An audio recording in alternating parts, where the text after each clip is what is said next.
Hello, good evening, good afternoon, good morning, and welcome. It's Nurse Richard, the Wax Wizard. Thank you for joining me. Hello, Peter and family. I hope you enjoy this episode. There's a compilation in this. There's 3 patients. I think 1 here from one of them, 2 from another one, and then 1 from another one. 4 in total, I think. Now, I do remember this chap because he came to me, and when I looked at it, if you can remember what it looked like, it was all kind of sitting at the bottom of the ear canal, nothing at the top, and there was a suspicious groove in it. And I did ask him, have you been poking anything in there? He didn't wear hearing aids. Have you been poking anything in there? He swore blind that he hadn't. Do I believe him? I ain't sure, to be honest with you. You have to take people at face value sometimes. He says not. His ear says otherwise. Maybe just too embarrassed to admit it, which some are, which is fine. It just made it particularly difficult to get it out because it was kind of stuck to the base of the ear canal, and I'm trying to lift it up, and it was tricky. But got there in the end, as we always do. Before I forget, today's subscriber of the day is Deborah Fascian. I hope I said your surname right, Deborah. Fascian, I think. Now, I think that because this is the effort I got. I don't just throw these episodes together, without thinking about anything, honestly. Actually wasn't sure on that name, so I asked Google, and I tried to find some videos with people saying it, and the only few I could find all said it was Fascian, so hopefully that's right. And I did actually look what it makes. I'd never heard that one before. Apparently it's Spanish origin. Correct me if I'm wrong on this, Deborah. Spanish origin, and it was pronounced differently under the French influence in Louisiana, apparently. Correct me if I'm wrong, which I probably am, but that's what the internet said. Anyway, so as you can see, we've finally managed to pull that out. Now, there is a few stains and smatterings all over the place. I'm going to try and get the dry section there. That looks like it might peel away quite easily. And it did. The rest is insignificant, it really is. Good idea to have a little bit left in there. As I've said on countless occasions, you shouldn't necessarily have a spotless ear. Good to have a little bit of something in there. So we'll just peel away a little last bit, and I think I've probably decided that's more than enough. You can see the eardrum, which is looking lovely.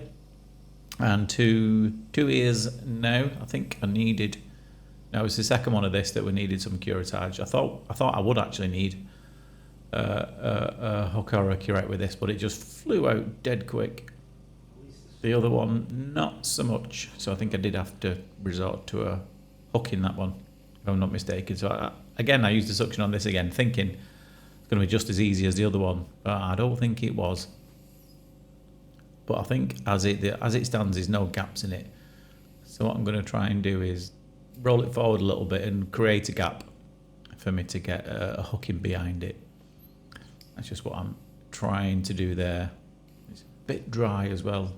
And you can see I've opened up a tiny little gap there. So I'm going to see if I can fit this. Perfectly shaped, isn't it, for that hook? So in that goes and pulls that out. What's been going on recently? It's just been school holidays here in the UK. And that always means I have a lot of children that come through clinic because I don't think many others see children. Quite brave, but I'm either brave enough or daft enough to see children, and I like having them in mostly. They do come with challenges, though. Obviously, everything's a bit smaller, but the challenge with children is how children act and how children behave around people they don't know, and they're doing things that they haven't had done before. So it's I do enjoy the challenge of that, trying to make them comfortable. I do find that a lot of parents bribe them to get in here. As soon as a lot of them get in there, say, my mum says they're taking me to McDonald's afterwards, or we're going to the toy shop. They said they'll buy me a chocolate bar if I'm good. get all kinds of bribes, and they always they always tell them, no, it won't hurt, you won't feel anything, it'll be absolutely fine. And that's not always the truth. Sometimes it can be uncomfortable. But sometimes, for particularly smaller kids, you might have to tell the odd little white lie just to get them to cooperate sometimes, which is fine. I try not to. I always try to be brutally honest with my children. I think it sets them up well later in life. There are a couple of instances where I haven't been honest with them. And they reminded me of this the other day, actually, because it was half term. We get a lot of, on the estate we live in, on the housing estate we live in, we get a lot of ice cream vans coming around the estate. I'm sure they have these all over the world, not just in the UK, but they are very popular in the UK, especially in summer holidays and spring half term, I think it was. And they always come around and they always play some music coming out of the loudspeakers on top of the ice cream van. And it's almost always the same song. It's either Green Sleeves, if you remember that one, or it's often, and I don't know why they started, it's often Match of the Day, which is a football highlights program over here. Why that started, I've got no idea.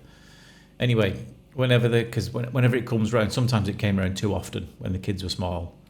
And I'm like, no, you're not having that many ice creams. So what we thought of, I can't remember if it was my idea or my wife's idea. Probably mine.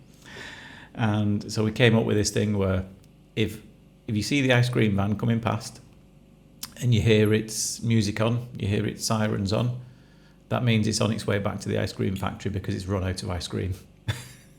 And I swear it was only recently, when the kids were like 12 and 10, maybe only last year before, that they actually realised that wasn't, strictly speaking, the whole truth. They couldn't believe that they'd been falling for it for so long. So whenever the ice cream van went past with the music on, they never minded me. Dad, can I go and get an ice cream? Dad, can I go and get an ice cream? They even started saying themselves, oh look, there he goes. He's on the way, he's run out. He's on the way back to the factory to pick more up. It's amazing how many times they ran out as well. Anyway, let me know if you've ever told your kids something like that, just to make life a little easier sometimes. I'd love to hear if anyone's got any stories on that. I bet you have. I bet you've come up with some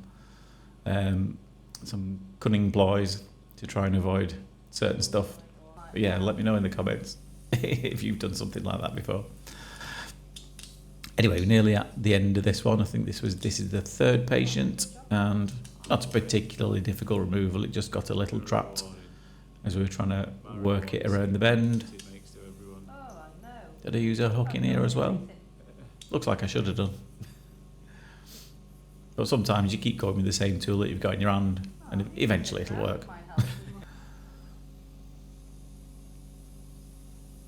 I don't remember much about this patient either, so I don't know what I can tell you. He's very busy. Sometimes I get, on average, anywhere between 8 and 12 patients in a day, there or thereabouts. So it's impossible to remember all of them. It really is. Lovely looking ear canal and eardrum after that. Anyway, I hope you enjoyed that. Feel free to subscribe to the channel if you have. If you already have subscribed, then thank you very much. If you haven't, then please do so. But for now, take care of yourself, and I'll see you soon. Ta-da.